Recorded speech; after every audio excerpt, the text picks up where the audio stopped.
Well, meantime, in Washington today, the president and vice president among those honoring the Reverend Dr. Martin Luther King Jr.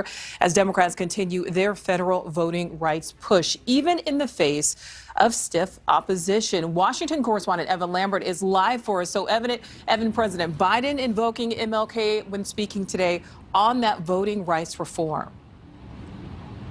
Nichole, President Biden said we must protect the sacred right to vote. But on this MLK Day, legislation aimed at doing just that will almost certainly fail.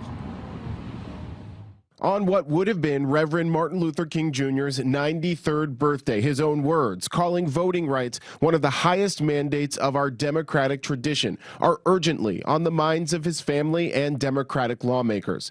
Monday, they invoked his memory to push for federal voting rights legislation, which appears to be doomed as the Senate prepares to take up the bill as soon as Tuesday. My mother always said the holiday should be a day on, not a day off. Today, we're not here to celebrate. We're here to be on. Martin Luther King III, House Speaker Nancy Pelosi, and other Democratic politicians held a rally in D.C. to highlight the importance of the voting rights bill expected to get a vote this week. The bill would set national standards for elections, like a minimum number of days of early voting and no excuse mail-in voting. And it would renew the Voting Rights Act, giving the Department of Justice the power to reject election laws in states with a history of discrimination. Republicans say elections should be run by the states and call federal standards a Washington power grab. Nothing less is at stake than our democracy. President Biden also weighing in Monday in a taped video message. It's not just enough to praise him.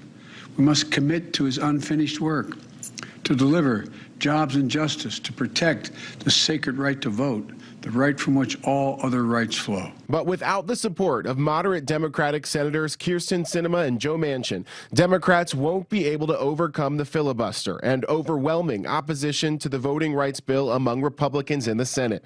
On this holiday, where Dr. King's legacy is celebrated, many Republicans, including Senate Minority Leader Mitch McConnell, praised the civil rights icon, but notably did not mention voting rights. McConnell tweeting, "Nearly 60 years since the March on Washington, Dr. Martin Luther King Jr.'s message echoes as powerfully as it did that day."